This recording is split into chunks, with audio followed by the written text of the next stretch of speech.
Today's card of the day is Radiant Scrollwielder. 2 red and a white for creature, dwarf, cleric. With instant and sorcery spells you control, have lifelink. Also, at the beginning of your upkeep, exile instant or sorcery card at random from your graveyard. You may cast it this turn. If a spell this way would be put into your graveyard, exile instead. 2/4.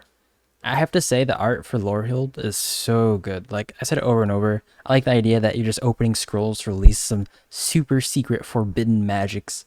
And that's kind of what's being shown here, right? It's like used up magic from the past, aka the scroll, and you're just sort of unleashing it. That's some flavor. That is some spicy flavor.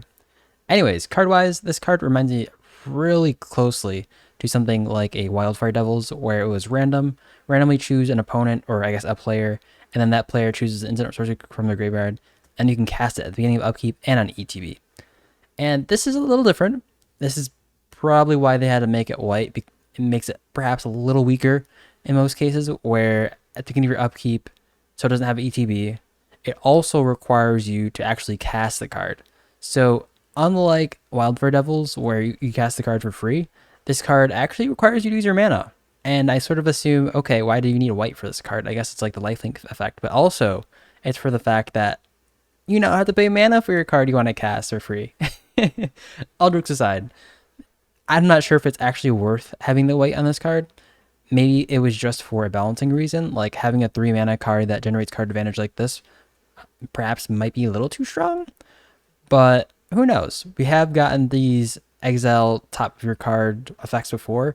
This is probably a little different in that it exiles the cards from your graveyard, which you've used already, which I'm not sure if it means too much, other than it's probably used for a good reason, and having it used twice for 2 good reasons is OP for some sense. I don't know. I see this card being relatively strong if you have some good cards in your deck, probably better than Wildfire Devils in some cases, where because you generally want to know what you're going to be able to cast, being able to cast in your graveyard means it's going to be a little easier and a little better casting from your graveyard instead of randomly like Wildfire Devils, because you have more control of what you want to hit and what you want to cast. Of course, you make politics reasons for Wildfire Devils, which is also why perhaps it exiles it for free. This card also gives lifelink, so there's some trade-offs here and there. I don't think it's enough to warrant it, especially in a multiplayer environment, but maybe some people will find use for it. I particularly don't think I will, but it is another card advantage engine.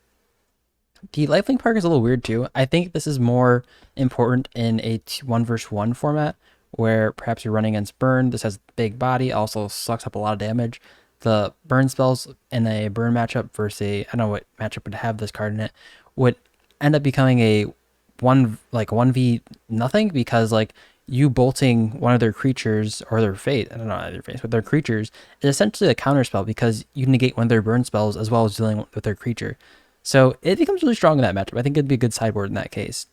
Other than that, I don't see it being too strong in EDH. Other than like if you're playing red and white and you really just don't have the resources to draw a bunch of spells, then I'm not really seeing it. And I do want this card to be good. Like I said, it looks pretty cool. It's just the one thing that really gets me with this card is the fact that you do have to cast this card.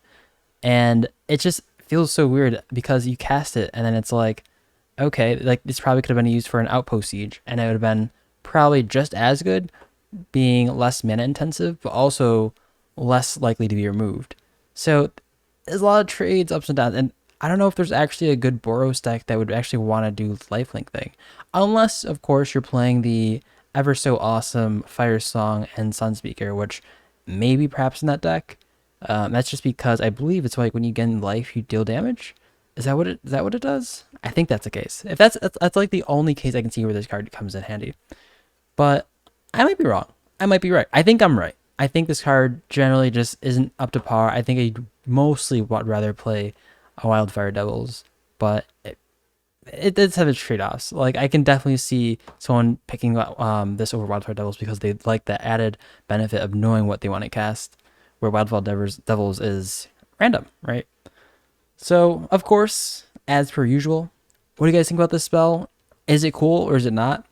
I think it looks super sick that they're sort of just like pushing out the secret knowledge of the scroll into like wherever they're shooting at. It looks so good. It looks so good. That's all I gotta say. Like, what do you guys think about it? Is it good? Is it bad? Is the downside that big of a downside in Boros. Like, I feel like for the most part, if you're playing Boros, you probably want to lean more into red for card draw. You can play things like Conspiracy Theorist or Robber the Rich to get that card advantage without having to actually, like, say, cast things from your graveyard.